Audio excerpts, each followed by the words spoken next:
انت يا جدع انت اللي ماشي تقول انا فاشل ومفيش فايده فيا، تعالى كده عايزك. النهارده هنتكلم عن موضوع مهم جدا، وهو ازاي نتحكم في الافكار السلبيه اللي بتعدي على دماغنا. مش بس بتعدي على دماغنا، لا ده بتحتل دماغنا. هو طبيعي طبعا انها تعدي على دماغنا من وقت للتاني، ده مفيش مشاكل، اهلا وسهلا ومع السلامه وكل حاجه. لكن انك تيجي بقى تعسكري في دماغنا وتبقى دماغنا عباره عن افكار سلبيه بس، ده اللي مش طبيعي. وتعالى بقى نشوف هنتعامل مع الموضوع ده ازاي. هنحاول النهارده نفكر في 5 خطوات تساعدنا ان احنا نسيطر على افكارنا السلبيه دي. ومش بس نتعامل مع افكارنا السلبيه، لا احنا كمان هنحولها لطاقه ايجابيه نشتغل عليها. فخلينا كده نشتغل بصياعه، يعني بدل ما هي تسيطر علينا خلينا احنا اللي نسيطر عليها ونحولها للطاقه اللي تخلينا احسن. اول خطوه انك تعترف بالفكره السلبيه لما تيجي في دماغك. ما تحاولش تغلوش عليها كده وتحاول ان انت تعمل نفسك مش واخد بالك، لا ده ما بيضحكش عليهم دول. اول حاجه لازم تعملها لما تحس بفكره سلبيه جايه في دماغك هي انك تعترف بيها. ما تخليش الموضوع يعدي كده وكانه مش موجود. مثلا لو جات لك فكره زي انا فاشل، ودي طبعا فكره اساسيه بتيجي لكل الناس في مختلف الاعمار في جميع الاماكن، ومهما كان ظروفك عامله ازاي لازم يجي لك فكره انا فاشل.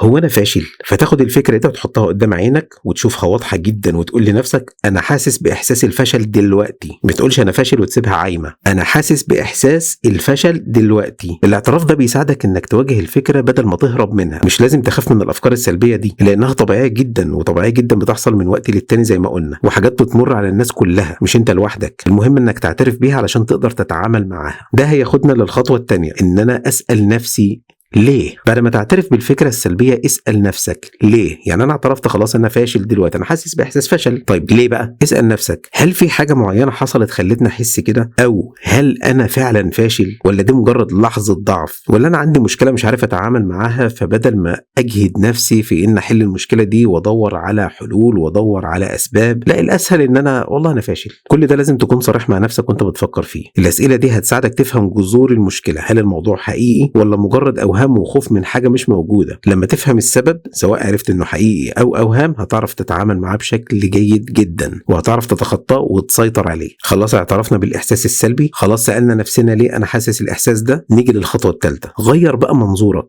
بص للموضوع بزاويه مختلفه، فكر فيه بشكل مختلف زي عادتنا دايما لما بنتكلم فيها في القناه هنا. انك تغير منظورك للحاجه اللي بتضايقك، بدل ما تركز على الجانب السلبي حاول تلاقي الجانب الايجابي او الدرايه اللي ممكن تتعلمها من الموقف. انا هغير منظوري دلوقتي عن احساس ايه ان انا فاشل. فكر في الانجازات اللي حققتها قبل كده، حتى لو كانت انجازات صغيره جدا، وعادي لكل جواد كبوه. وطول ما في نفس داخل وخارج منك اذا الفشل ده ما هو الا محطه لمحطات جايه كتير بعدها، هتصلح فيها وهتظبط فيها وهتكون احسن. الفشل مش نهايه العالم. فكر انت مع نفسك كده، فكر كم موقف كده يعني طلعت فيه فاشل او حسيت ان انت فيه فاشل وكنت متصور ساعتها فعلا ان دي نهايه العالم لا محاله، خلاص انا كده حياتي باظت. الكلام ده مثلا من فتره، تعال فكر في الوقت ايه اللي انا كنت بقوله عن نفسي ده. الحياه مشت عادي والدنيا مشت. الفكره بس ان انت فكر في اللحظه اللي بيجي لك فيها الفكره السلبيه، فكر فيها بمنظور مختلف، ما تنبطحش قدامها، لا فكر فيها بشكل مختلف، ما تاخدهاش زي ما هي. التغيير ده في التفكير هيخليك تشوف الحياه بطريقه مختلفه وتحس انك اقوى من اي حاجه سلبيه. الخطوه الرابعه، خد قرار بالتغيير. ما تقعدش بقى تحلل وتفصص في الاسباب وليه ومش ليه والفكره السلبيه عباره عن ايه والكلام ده كله وبعدين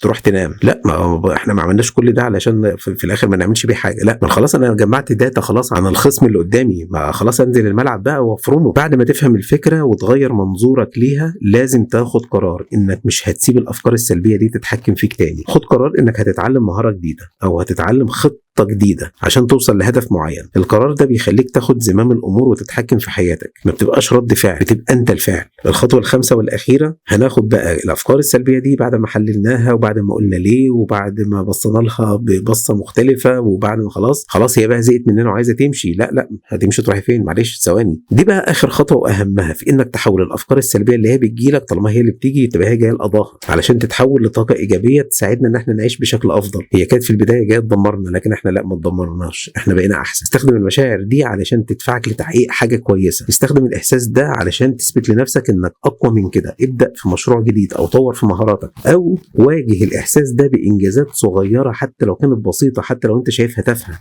بس هي في النهايه انجازات. الافكار السلبيه ممكن تبقى وقود ليك لو عرفت تستغلها صح. وجهه نظر شخصيه، انا بحب دايما التجارب اللي بمر بيها بتكون صعبه دي احتفظ بيها واحتفظ بحرارتها السخنه دي اللي لسعتني اللي حركتني خلتني احسن. على جنب كده اشغل نفسك باي انجازات تعملها، حتى لو انجازات بسيطه جدا، حتى لو انجازات بتعرف تعملها من غير مجهود.